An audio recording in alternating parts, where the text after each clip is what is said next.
with the government back open, federal agencies and programs are getting back up to speed. From reopening museums and research centers to giving bonuses to TSA agents, the government has to play catch up. And lawmakers have to deal with the political fallout. Washington correspondent Basil John has more from Capitol Hill. After 43 days, the federal government is back open, ending the longest government shutdown in U.S. history. But reopening comes with a price tag and warnings of what could come next. Well, our Council of Economic Advisors said that it cost about $15 billion a week. A scramble is now underway to get federal workers paid, restart frozen services, and restore vital programs. I was really pleased to see some of my furloughed employees show up today, and there's a lot of hugging and smiling. SNAP benefits are being processed again, and TSA employees who reported to work throughout the shutdown will receive $10,000 bonuses.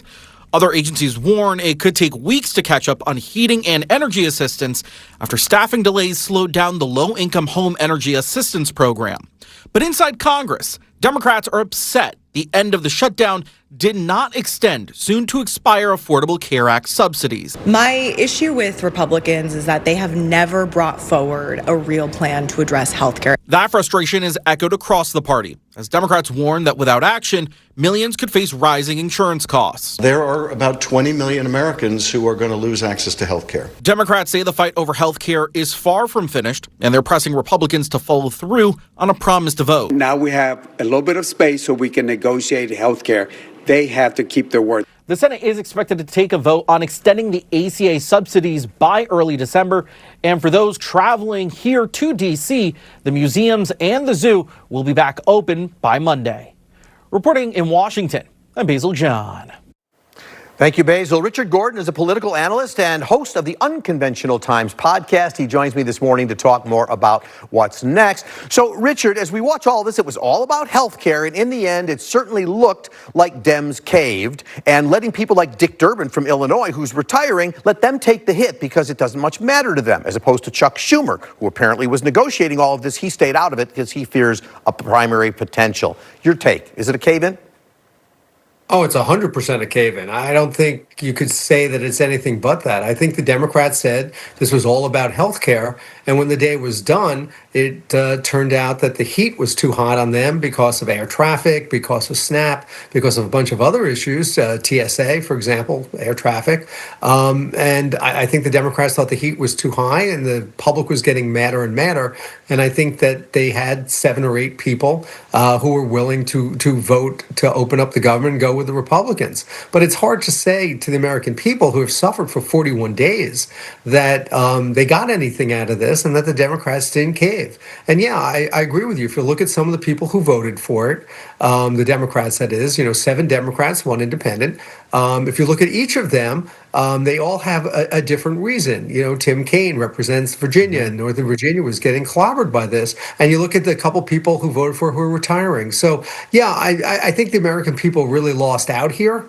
But it's hard to say that the Democrats didn't cave. And frankly, I thought it was going to go the other way. I thought the Republicans would eventually give in on it because the heat was too hot on them, but it didn't work out that way. Well, and of course, then you had President Trump basically saying that the Democrats caved in. You had the Democrats saying, well, we were trying to put pressure on Trump. That just wasn't working, so we had to give up on that. And we weren't going to get this ACA vote, but they seem to say, but now that we'll have this vote coming up, we're going to put Republicans on the record for who supports it and who doesn't, as though that strategy would work. This sounds like Democrats are still hanging with their strongest strategy they have, which is to send strongly worded letters. Right. And as you know, strongly worded letters never work and don't do any good. Look, we're a long way before the 2026 elections. And what people are going to vote on in 2026 is not who voted yes or no on the shutdown necessarily. I think they will. Some of these people will see primaries. But as a general rule, people are going to vote on affordability. That's what Americans care about. Healthcare is a major part of affordability. And what's going to happen between now and then to make healthcare more affordable, to make food more affordable, to make energy more affordable? That's what people are going to care about, and that's what they're going to vote on. And they're not going to care about a strongly worded letter, and they're not going to care about holding the Republicans' feet feet to the fire on this necessarily. Well, but They're wait, gonna Richard, care. but are they going to care about the fact that the Democrats, I heard what you said earlier about, and people are hurting, and of course they were, but it also seemed that Democrats were saying, for once, Democrats, fight back. So do they pay a price in 26? As I said, people like Durbin, whatever, they're retiring, so they don't. But it almost as though the Democrats expect we will pay a price, so put this on the shoulders of the folks who aren't going to be there in 26. It sure looks that way. And as you and I both know, a lot goes on behind the scenes that we don't know about. One of my first reactions was, was this a deal inside the caucus to get 7 people to go this way, 7 plus an independent? I don't know. But the one thing we do know is that there are a lot of people who are really, really mad about this. And I would not be surprised if the people who are running for reelection, now remember, none of them are running in 26. There's some in 28 and some in 30. But it would not surprise me if they see challenges from the left. The country is moving massively to the left. The Democratic Party is. It would not shock me if they see a challenge from that side. And it seems to me that's a reference really potentially to Mamdani and running for mayor of New York. And my question for you there briefly is, do you think that's more about New York and the fact that he had, weakened opposition? Or do you think New York is sending a message to the country about where the country Democrats want to go? Well, I think it's almost all the above.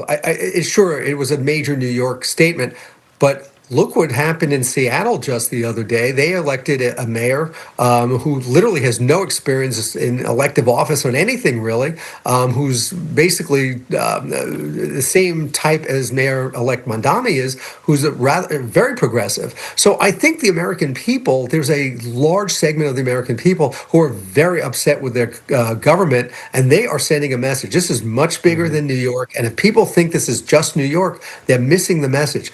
Americans are mad about affordability. Well, that's the bottom line, and they're looking for help. And let's talk about something else Americans maybe seem to be upset about, the Epstein files. But very briefly here, look, so Mike Johnson, the speaker, who I thought was going to kick this down the road as far as he could, actually, apparently this week we're going to get a vote.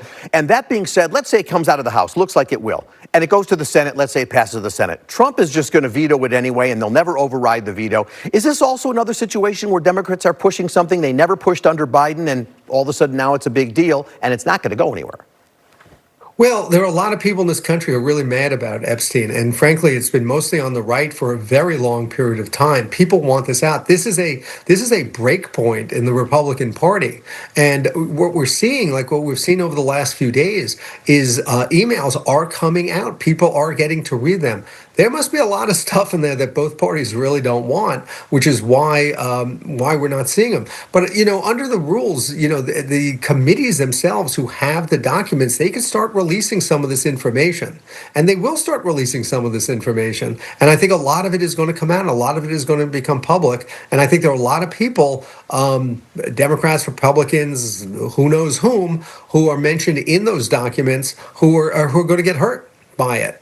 And look, we're talking about a convicted felon, and we should put the feet to the fire here. Yeah, I think there's going to be a lot more to talk about as time goes on about that one. We'll see where it goes. Political analyst Richard Gordon, thank you for being with me again, my friend. Thanks for spending Sunday with me, and have a good one.